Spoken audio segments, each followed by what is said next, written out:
Hello everyone, this is your history teacher from Velkin National School. Today we are going to learn history from standard 4th. Now, my dear children, we are aware how Shivaji was successful in bringing down the Mughal power in the last lesson. We saw that the whole of Maharashtra the rejoining on the victory of Shivaji. But the Mughal emperor was very angry. Now in this lesson, the siege of Purandar and the treaty with the Mughal emperor, let us see what happens and why Shivaji had to sign the treaty with the Mughal emperor. Read on Surat. After this triumph,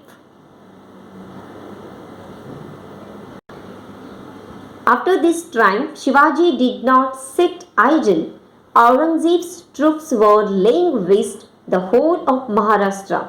To bring the emperor to his senses, Shivaji carried out his daring raid on Surat.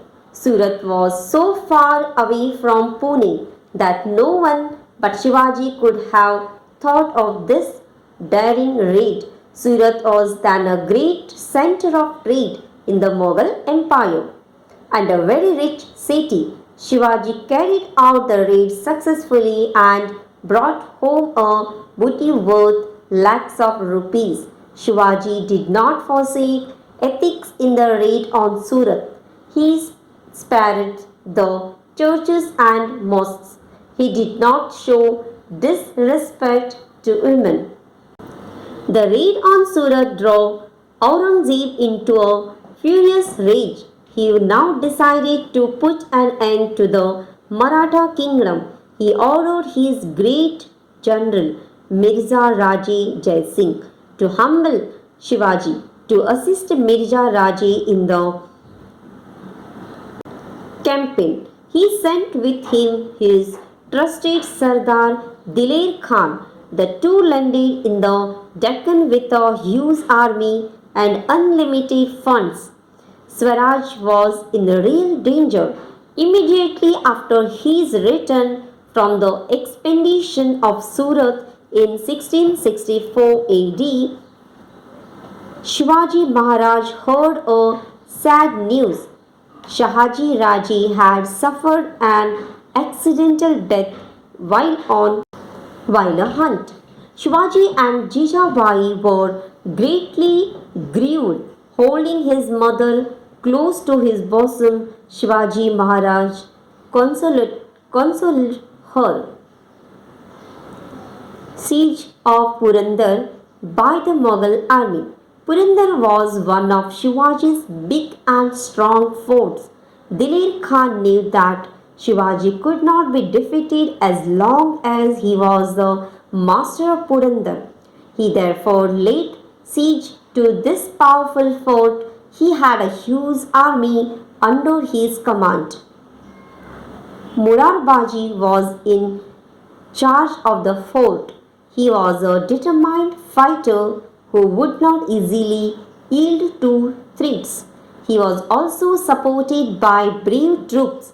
With their help, Murarbaji decided to defend the fort. Diler Khan's guns went into action. Fiery cannon balls began to drop on the fort. Murarbaji and his brave men held on the first bastion on the Machi collapsed under gunfire. Diler Khan's troops captured the lower fort. The Marathas withdrew to the upper fort and continued to fight. Diler Khan was watching the battle from his camp. Furious with rage, Murarbaji decided to attack the Mughal troops with a select contingent of 500 men. He opened the gates of the upper fort, shouting their war cry, Har Har Mahadev. The Maulas fell on the Mughal troops after a fierce battle which lasted for a short time.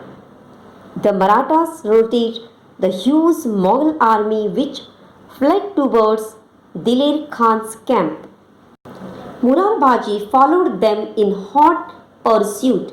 With his troops, he entered the camp of Diler Khan and wrought havoc there. The enemy troops were in flight and the Marathas in pursuit. Cries and shouts filled the whole camp. In great hurry, Diler Khan mounted his elephant and looked ahead. There was Murarbaji hacking the soldiers to pieces. His sword moved like lightning, cut throats, broke heads, and pierced the hearts of the enemy. No one could stop him or hold him in check. Diler Khan watched in admiration his great deeds of bravery. Murarbaji's incomparable valor. Seeing Diler Khan, Murarbaji asked his troops to attack in full force and himself advanced towards Diler Khan.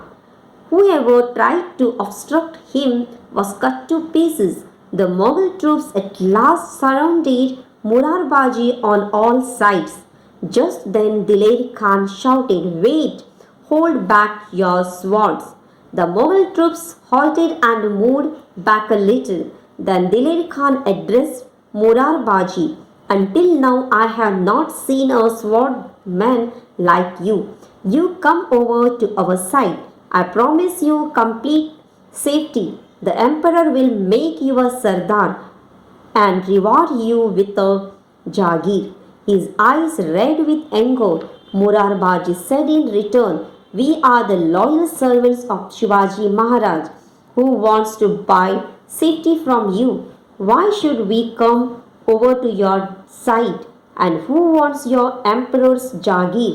He then moved forward in the direction of Diler Khan and again started attacking his soldiers. Diler Khan, who was seated in the howdah on the elephant's back, released an arrow which pierced Murarbaji's neck. Murarbaji fell to the ground. His followers lifted his dead body and took it back to the upper fort. What if one Murarbaji is fallen? We too are brave like him. We will fight with courage. Saying so, they began to fight again without losing heart. Shivaji heard the news with great sorrow. He knew that he could hold each one of his forts against the Mughal army for at least more than a year, but he was unwilling to do so at the cost of his men who would die in the attempt. Treaty of Purandar. Could be done? He was not strong enough to fight the powerful Mughals. All his political skill was also of no avail. There was only one thing he could do. He decided on a temporary withdrawal from the fight. He would enter into a treaty with the Mughal emperor. He went and saw Jai Singh. This was a very sensible and statesmanlike things to do. He said to Jai Singh, "Mirza Raji, you are a Rajput. You can understand our suffering. The emperor's campaigns have laid the country waste and people are in great misery. I have undertaken this task of establishing Swaraj so that people may be happy. You should join me in this uphill task. If you agree to lead us, myself and my Maulas will be your trusted followers." Jai Singh was a shrewd diplomat. He persuaded Shivaji to sign a treaty of peace with the emperor. Shivaji signed the treaty, and according to its term, 23 forts and a territory with a revenue of 4 lakh horns gold coins were to be handed over to the emperor. The Treaty of Purandar was signed in 1665. After the treaty was signed, Jai Singh suggested to Shivaji that he should go to Agra and see the emperor.